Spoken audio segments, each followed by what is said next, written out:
Flex pitch in Logic Pro X seems to be pretty darn powerful for tuning vocals, but does it hold up against the big dogs like Melodyne and Auto-Tune? Well, in this video, we're gonna shoot out all three and we'll find out. What's up, everyone? You're watching Roy Thompson Audio. After our last video rounding up every pitch correction plugin ever, I was really surprised with how far Logic has come with Flex Pitch. Now, Logic has had the plugin Insert Pitch Correction for a while, but Flex Pitch allows you to manually edit the vocal, both pitch and timing, a lot more like Melodyne and Auto-Tune. And it actually seems like a lot of DAWs are offering something like this nowadays, except for Pro Tools. I already have a stack of vocals tuned in Melodyne and Auto-Tune, so now let's dive into Logic Pro X and Flex Pitch and start tuning these vocals. To get Flex Pitch up and running, I think we have to enable Flex, and we'll double click on our audio track, and we'll click on Flex one more time, turn on Flex, and we'll select Flex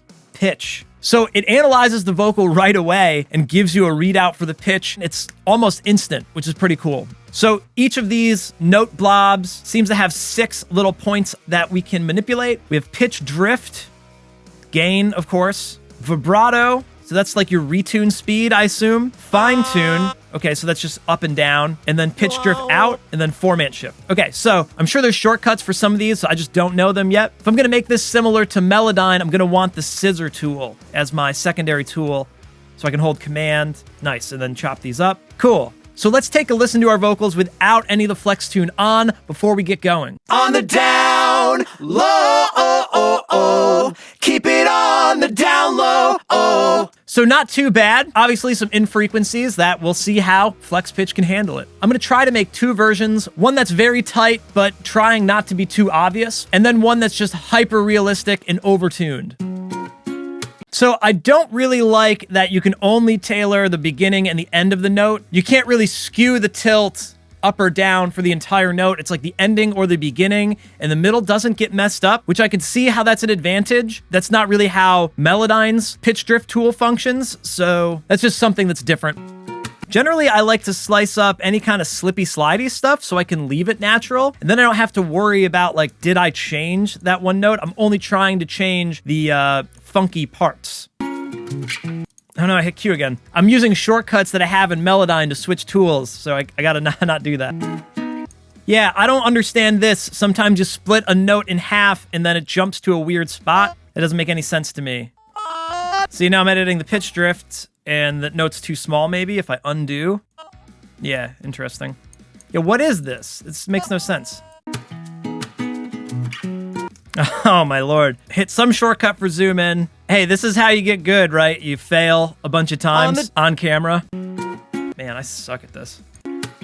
Yeah, so the other thing, the pitch drift doesn't really seem to be like a slide into the next note. It's just the contour of that ending pitch. Where in Auto-Tune or Melodyne, if you have 2 notes that are right next to each other, you can either use the pitch transition tool to smooth out that hard edge, or in Auto-Tune, you could use Flex Tune, or you could use the line tool or the curve tool.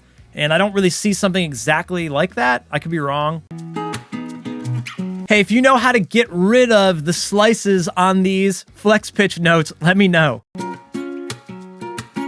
Having access to all the different functions on each note is cool with these dots, but it would be much easier if it was just separate tools, in my opinion, but that's just the workflow I'm used to. The 2 pitch drift dots are awesome, but I wish that the middle one kind of pulled up, tightened the middle a little bit, rather than just the vibrato knob flattening the whole thing. I really like that you can just double click on a track and it's gonna pop right up rather than having to find your Melodyne plugin or your Auto-Tune plugin. That's pretty cool. On the down low, keep it on the down low. So now we'll duplicate those tracks and make that tuning even tighter and see what it sounds like when we push Flex Pitch to its limits. So you can't type in your pitch change either. That's not necessarily like a deal breaker, but sometimes if you want it to just be 0, you would just hit 0, right? And double clicking doesn't reset it. And then if we bring this to 0, since our pitch drift was off, that's changing. So this is a little rough if you've changed your pitch drift. What the hell is this? Low. There must be a shortcut to bring these things to 0. I just don't know it. No! Set to original pitch. Okay. If you click reset all, it resets all. So don't do that. It's not reset everything for this one note. It's the entire thing. Okay, I'll put everything into Pro Tools and we will listen back, all right? So now we have all our tracks bounced into Pro Tools so I can A/B them really easily. The top tracks are untuned. On the down low, keep it on the down low. Here's Melodyne with light tuning. On the down low, keep it on the down low. All right, auto tune with light tuning. On the down low, keep it on the down low. Flex pitch with light tuning.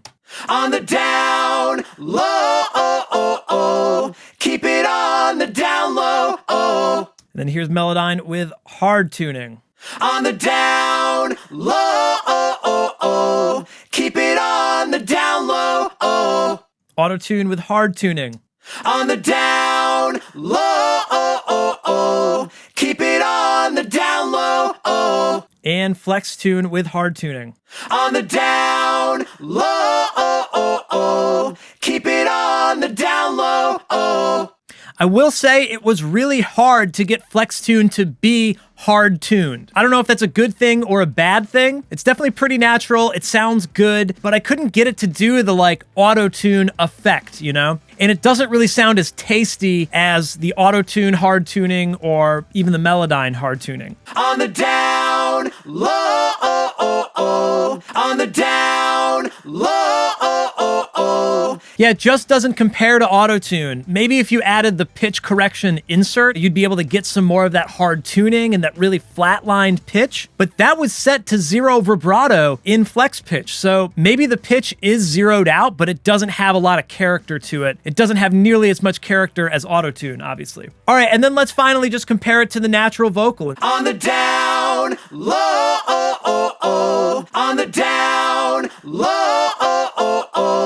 So here's my final thought. If I was just starting out and I didn't have a lot of money to buy extra plugins and go all in and buy Melodyne or Auto-Tune, Flex Pitch is fine. I don't think that you need to jump into anything unless you really just are chasing the tonality of Auto-Tune. If you're looking to get some of that T-Pain or Cher effect out of it, I don't think it's the best option for that. So if you are looking for that, maybe you do need to look into Auto-Tune. If you want to learn about tuning vocals in Auto-Tune and Melodyne, check out my free course, Auto-Tune and Melodyne Quick Start. The link is in the description of this video. It walks you through how to use both of those plugins, gives you a ton of tips and tricks, and there's a couple of free guides on vocal production included in it. Again, it's a free course, so check that out in the description. My name is Roy, and thank you for watching.